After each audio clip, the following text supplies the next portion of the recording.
Good day, everyone. How have you been? Trust your day has been good. Welcome to another episode of our Let's Talk Bible series.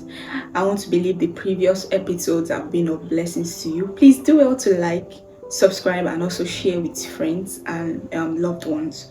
So today we'll be talking about a very important topic called the power of the tongue, and I will be discussing from Proverbs 18 verse 21, which makes us to understand that there are two forms of power in our tongue, which are the power of life and the power of death.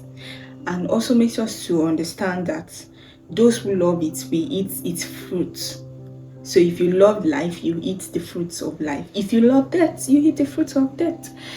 However, loving it is not just in confessing that, oh, I love the life in my tongue, I love the death in my tongue. It's actually by our actions, what you say, what proceeds out of your mouth. So we must be very, very careful of what comes out from our mouth, because you can say you love the life in your tongue while you're actually saying things that bring forth death, and you definitely enjoy the fruit of death in your tongue. Also, James 3 verse 5 to 12 makes us to understand so many things about our tongue, makes us to understand that it's a small part of the body, like we all know, and also likens it to a little spark of fire that can burn down an entire bush, meaning that our tongue is, though little, can actually bring destruction to our whole body if care is not taken. It also makes us understand that all forms of animals, we have birds, we have dogs, men have been able to come about a way of taming them such that they obey you to instructions. But our tongue is very, very difficult to tame.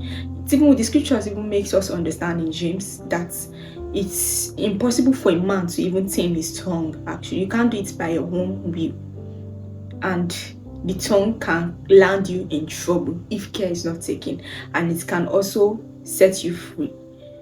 Also, I would like us to look into a few examples in the scriptures so that we understand what we're talking about here.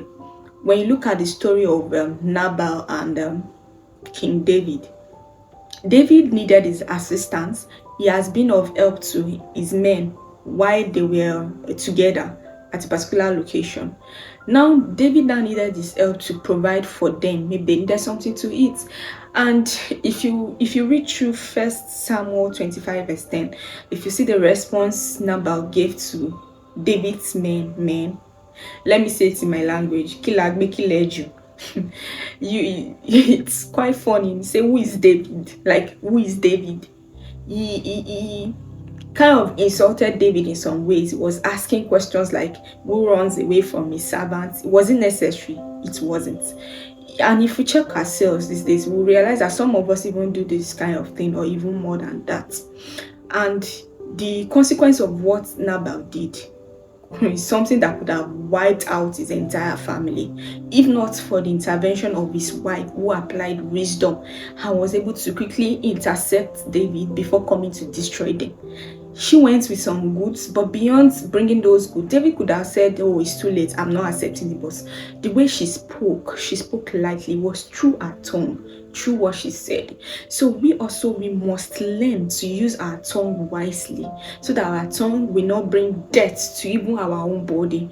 Our tongue will not bring death to people around us. There are some people, the way they speak, you don't even necessarily have to bring out knife or gun to kill someone. With your speech, what you say, you can use it to kill another human.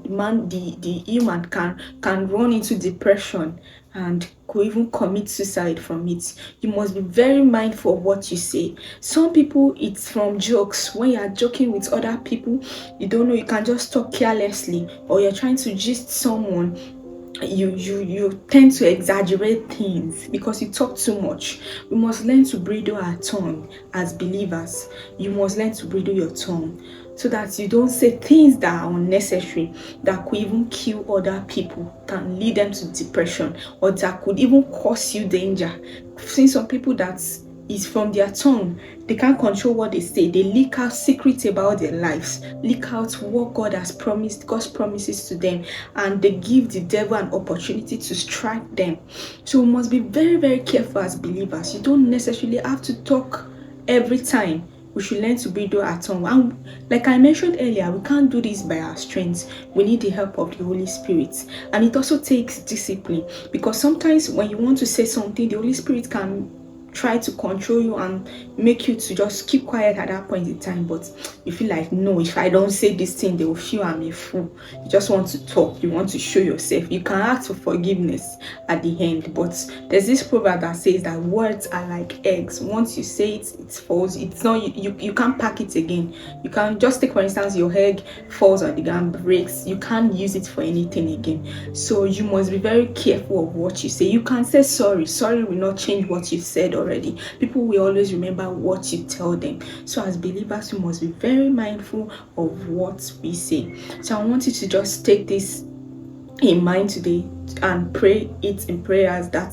the Lord helps you, the Lord helps us to tame our tongue, the Lord helps us not to speak when we are not supposed to speak, and the Lord helps us to say the right things at the right time. Do have a wonderful day. God bless you.